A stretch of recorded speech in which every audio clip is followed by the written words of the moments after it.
Hello friends, आज मैं आप लोग के बीच लेके आया हूँ ठीक syllabus of BTech LE third semester.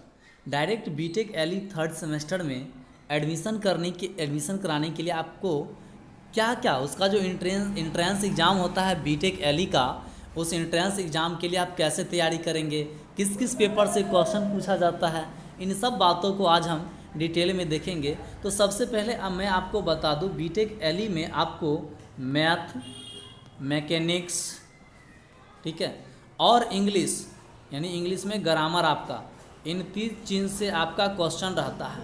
ठीक है, टोटल क्वेश्चन जो होगा यहाँ पे आपको, ठीक है, वो आपको 150 क्वेश्चन रहता है। 50 मैथ रहेगा, 50 आपका मैकेनिक्स रहेगा और 50 नंबर इंग्लिश का रहेगा। टोटल आपका 150 क्वेश्चन रहेगा और प्रत्येक क्वेश्चन आपका 5 मार्क्स का रहेगा। ठीक है, इसके अनुसार से आपका एडमिशन होगा। मैं आपको कुछ और बता दूं, ठीक है,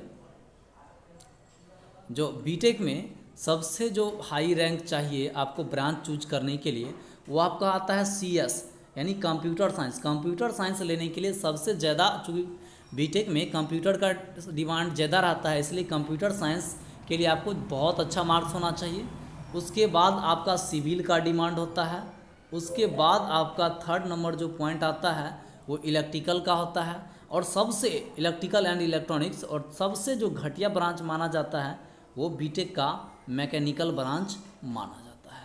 तो आपका रैंक के ऊपर डिपेंड करेगा, जो कैसा रैंक है उसी अनुसार से आपको कॉलेज मिलेगा और ब्रांच भी मिलेगा आपको। ठीक है, तो अच्छे ब्रांच और अच्छे कॉलेज के लिए आपको अच्छे मार्क्स लाना ज़रूरी है। इसके लिए आपको सिलेबस का फुल कमांड होना ज़रूरी है। तो हम बारी बारी से देखेंगे मैथ का सिलेबस, मैकेनिक्स का सिलेबस, और हम फिर इंग्लिश का सिलेबस का चर्चा करेंगे। ठीक है, तो सबसे पहले हम लोग चर्चा करेंगे मैथ के सिलेबस पे। ठीक है, तो मैथ के सिलेबस में हम लोग देख सकते हैं, पहला है आपका सॉलिड ज्योमेट्री। सॉलिड ज्योमेट्री के अंतर्गत आपको क्या पढ़ना है, ठीक है, इसके अंतर्गत आपको कार्टेशियन फॉर्म, सिलेंडर के बारे में, पोलर फॉर्म के बारे में पढ़ना है। ठीक है, आपका एस्फेरिकल पोलर कोऑर्डिनेट पढ़ना है। ठीक है, direction ratio and cosine ratio, ये सब जो आपको पढ़ना मिलेगा। Equation of plane straight line, ये सब आपको मिलेगा, जिसके अंतर्गत आपको डिस्टेंस पर वगैरह पढ़ना होगा। इसके बाद आपको इसमें स्फीयर के बारे में, कोन के बारे में, सिलेंडर, ठीक है, आपका इलिप्स, पैराबोला, हाइपरबोला, ठीक है, standard equation of tangent, plane, normal, इस सब को आपको पढ़ने को मिलेगा। ठीक है, तो इस सब चीज़ को आप ध्यान से देखिएगा, ध्यान से रखिए। दूसरा है आपका डिफरेंशियल कैलकुलस। इसके अंतर्गत जो मेनली आपको क्वेश्चन रहेगा वो आपका लिमिट से रहेगा और आपका डिफरेंशिएशन से रहेगा, यानी लिमिट और डिफरेंशिएशन आपका मेनली कमांड होना चाहिए। साथ ही साथ इसमें बहुत चीज़ देगा, जैसे लेबनीज रूल होता है, ठीक है, रॉल्स थ्योरम होता है, ये सभी आपका डिफरेंशिएशन में आ जाएगा। इसी में डिफरेंशिएशन के अंतर्गत ही आपको मैक्सिमा, मिनिमा, ये सब भी आपको पढ़ने को मिलेगा। ठीक है, तो इन सब चीज़ों से क्वेश्चन आपको देता है। लैग्रांज मेथड होता है, ठीक है, इसके बाद आपका टेलर्स थ्योरम होता है, ये सब चीज़ आपको पढ़ने को मिल जाएगा। ठीक है, नेक्स्ट आगे हम बढ़ते हैं।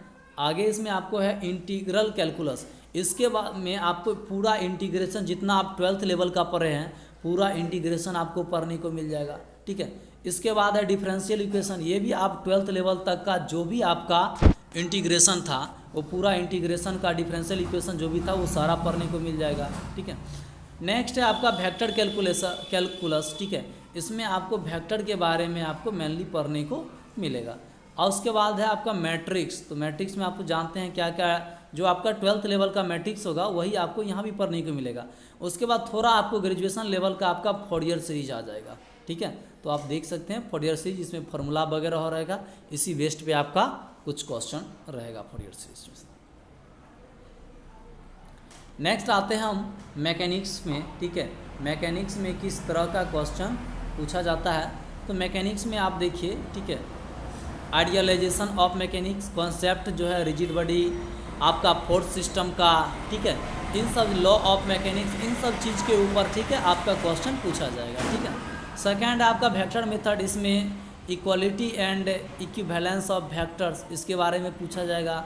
ठीक है, फ्री एंड बॉन्ड वेक्टर्स के बारे में, ट्रांसमिजिबिलिटी ऑफ फोर्स के बारे में पूछा जाएगा, मोमेंट के बारे में पूछा जाएगा, कपल ऑफ मोमेंट के बारे में पूछा जाएगा, ठीक है। फ्री वेक्टर का एडिशन सब्सट्रैक्शन, ये सब चीज़ आपको पढ़ने को मिलेगा, ठीक है। उसके बाद आपको फोर्स सिस्टम के बारे में पढ़ने को मिलेगा। उसके बाद इक्विलिब्रियम पढ़ना पड़ेगा, जो आप मैकेनिक्स में पढ़े होंगे, ठीक है, डिप्लोमा वाले बच्चे। नेक्स्ट आपको मिलेगा मैकेनिक्स में और जो आपको पढ़ना है वो फ्रिक्शन के बारे में पढ़ना है, ठीक है। उसके बाद kinematics and kinetics of A particle के बारे में पढ़ना है। आपको इम्पल्स मोमेंटम पढ़ना है, ठीक है। नेक्स्ट आपका काइनेमेटिक्स एंड रिजिड बॉडी के बारे में कुछ रूल है, लॉ है ट्रैक सर्किट का, ठीक है, रेलवे ट्रैक का, जिसको आपको पढ़ना है। वर्क एनर्जी और पावर, ये थोड़ा फिजिक्स का कॉन्सेप्ट आ जाता है, ये आपको पढ़ना है, ठीक है। इंग्लिश देखिए सबसे मेन आपका इंग्लिश है, यदि इंग्लिश में आप पास नहीं कीजिएगा, ठीक है, तो आपको पास नहीं माना जाएगा, ठीक है, और आपको वो फेल कर देगा। तो सबसे मेन इंग्लिश का रोल होता है, इंग्लिश पास करना आपका कंपलसरी है, ठीक है। इसलिए तो इसमें आपको ग्रामर में आपको पहला सब्जेक्ट वर्ब अरेंजमेंट आपको पढ़ना है, टेंस पढ़ना है, वॉइस पढ़ना है, ठीक है, सिंथेसिस पढ़ना है, कॉमन ईयर हो गया, वोकैबुलरी में, ठीक है, पैसेज वगैरह जो है ये सब चीज़ आपको पढ़ने को मिलेगा। दूसरा है बिजनेस कोरेस्पॉन्ड, इसके अंतर्गत में आपको, ठीक है, लेटर राइटिंग, ड्राफ्टिंग, ये सब चीज़ आपको पढ़ने को मिलेगा। नेक्स्ट है स्पोकन इंग्लिश के बारे में आपको है, सेंटेंस पैराग्राफ राइटिंग है, ठीक है, इसमें रिपोर्ट राइटिंग के बारे में पढ़ना है, टेक्निकल डिस्क्रिप्शन पढ़ना है, ठीक है, प्रेसिक्स राइटिंग पढ़ना है, प्रीसिक्स राइटिंग आपका स्पोकन इंग्लिश के बारे में। ये सब चीज़ आपको बहुत इंपॉर्टेंट है जो आपको पढ़ने को मिलेगा, ठीक है। तो अब हम ये देखेंगे बीटेक एलई का एग्ज़ाम कब होता है। तो बीटेक एलई का जो एग्ज़ाम होता है मेनली जो आपका होता है वो अप्रैल के मंथ में होता है। पिछले साल तक अप्रैल के मंथ में हुआ था, इस बार तो कोरोना के लेकर के एग्ज़ाम तो बहुत लेट से हुआ और अभी तक उसका एडमिशन भी नहीं हुआ है, पर अगली बार जो एग्ज़ाम होगा वो आपको अप्रैल के मंथ में, ठीक है, यानी आपका 6 सेमेस्टर कंप्लीट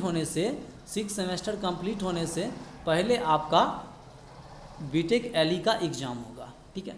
तो जो भी बच्चे बीटेक एलई का एग्ज़ाम देना चाहते हैं उनसे मेरा खास रिक्वेस्ट है वो अच्छे से तैयारी करें। और बीटेक एलई का यदि कोई भी बच्चा बीटेक एलई का, ठीक है, बीटेक एलई का क्लास यदि वो करना चाहते हैं, ठीक है, तो मैं आपको बता दूं क्लास इसका स्टार्ट किया जाएगा, ठीक है, वो बता देते 1 मंथ इन टोटल हम 1/5 यानी 1.5 मंथ का क्लास लेंगे, जिसमें 1 मंथ हम पूरा जनवरी में क्लास लेंगे और 15 दिन जो होगा वो आपके 6 सेमेस्टर कंप्लीट होने के बाद में क्लास लूँगा, ठीक है। और इसका क्लास जो आपको चलेगा वो मैं एड्रेस में आप लोग को बता देता हूँ, ठीक है, आप देख सकते हैं टेक्निकल पॉइंट, ठीक है, कदरावाल दरभंगा, ठीक है। और मेरा कॉन्टैक्ट नंबर जो है, ठीक है, आप मुझसे कॉन्टैक्ट कर सकते हैं 8873382274, इस पर कॉन्टैक्ट कर सकते हैं। क्लास के लिए आप लोग का क्लास जो है वो आपका क्लास 2 जनवरी से, ठीक है, क्लास स्टार्ट किया जाएगा। मैं एक बार और बोल दूँ, बीटेक एलई का क्लास आप लोग को 2 जनवरी से मैं स्टार्ट कर रहा हूँ। आपका फीस बहुत मिनिमम फीस लिया जाएगा, ठीक है, नहीं के बराबर फीस लिया जाएगा और बहुत अच्छी तैयारी आप लोग को करवा दी जाएगी, इसका मैं गारंटी आप लोग से लेता हूँ।